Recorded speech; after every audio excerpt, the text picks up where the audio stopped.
Imagine waking up one morning to find your hometown erased from the map. The roads blocked, the land fenced off, and entire families quietly moved in under strict orders never to speak about where they were or what they were doing. These weren't prisons, and they weren't ordinary towns either.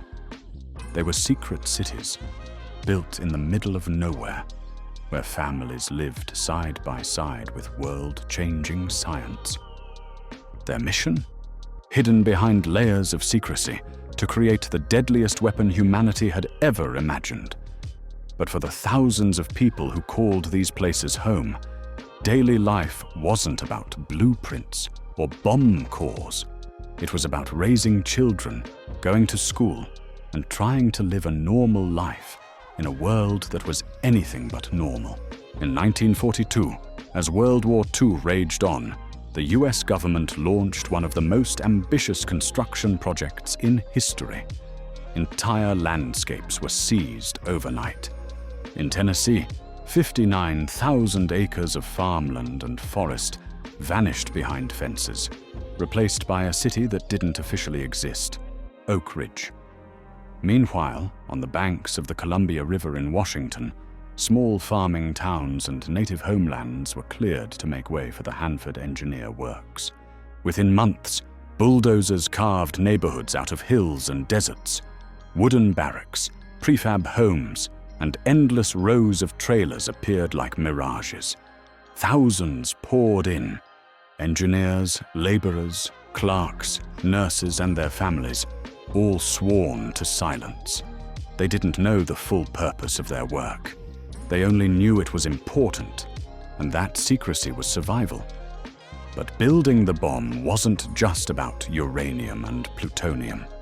It was about building towns where people could live, shop, learn, and worship without ever knowing the true scale of what they were part of. Oak Ridge sprang up so quickly, it looked more like a camp than a city at first. Families moved into tiny hutments, little more than tar paper shacks with coal stoves, drafty windows, and no real privacy. Others lived in trailers or prefabricated homes designed to be built in days. Yet within a year, Oak Ridge had everything a bustling town needed. Grocery stores stocked with rations, theaters screening the latest films, community swimming pools where kids splashed through hot Tennessee summers. Schools and hospitals opened almost overnight, their hallways filled with children who had been uprooted from their old towns, but quickly learned to make new friends under the watchful eye of army guards. Life was ordinary in the most extraordinary setting. Parents went to shifts at the mysterious plants, children played ball on makeshift fields, and neighbors gossiped over coffee, all while the future of the war hung in the balance. But beneath the cheerful picture of family life, strain ran deep. Many couples lived with constant stress, not from bombs falling overhead, but from silence pressing in on their homes. Husbands couldn't tell wives what they did all day. Wives couldn't tell husbands what rumors they'd overheard in the grocery line. Workers were instructed with chilling posters. What you see here, what you do here, what you hear here. When you leave here, let it stay here. Secrecy wasn't the only source of tension. Segregation ran through Oak Ridge like an invisible fence. White families lived in more comfortable homes, while black workers were crammed into small hutments with no indoor plumbing. Entire neighborhoods were divided by race, and opportunities followed the same lines. Still, friendships blossomed.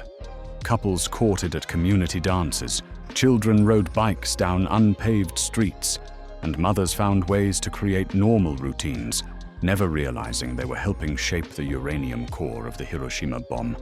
While Oak Ridge buzzed with energy in the Tennessee hills, Hanford rose in the wide-open plains of Washington. Farmers and native families were displaced, told to pack up and leave. In their place came an army of workers, tens of thousands of them, crammed into trailer camps and temporary barracks. Hanford had its own strangeness. The Richland town site, built to house families, was designed almost like a model suburb. Streets curved into neat patterns, and homes were laid out in rows of modest Cape Cod and ranch-style houses. Schools and churches appeared quickly, as if someone had dropped a ready-made neighborhood onto the desert floor. For the children of Hanford, it could feel almost idyllic, riding bikes down new streets, going to classes, joining scouts and choirs.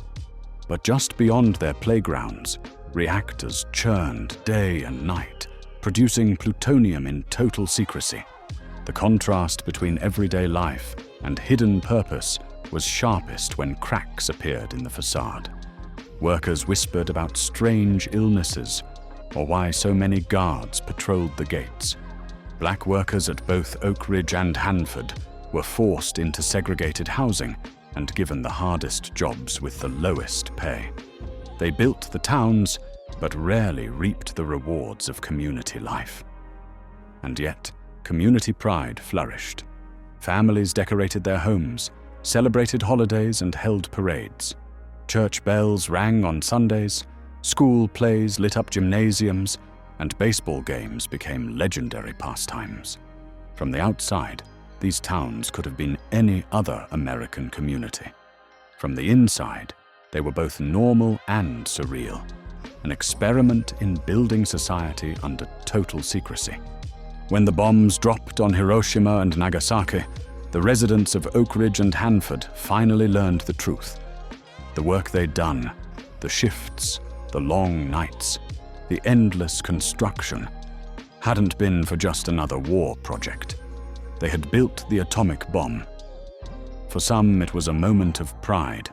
They had helped end the war. For others, it was a shattering revelation. The normal lives they had built had been fueling unimaginable destruction. After the war, Oak Ridge gradually opened its gates, transforming from a secret city to a civilian town. Many of the old hutments were torn down, and new neighborhoods grew up in their place.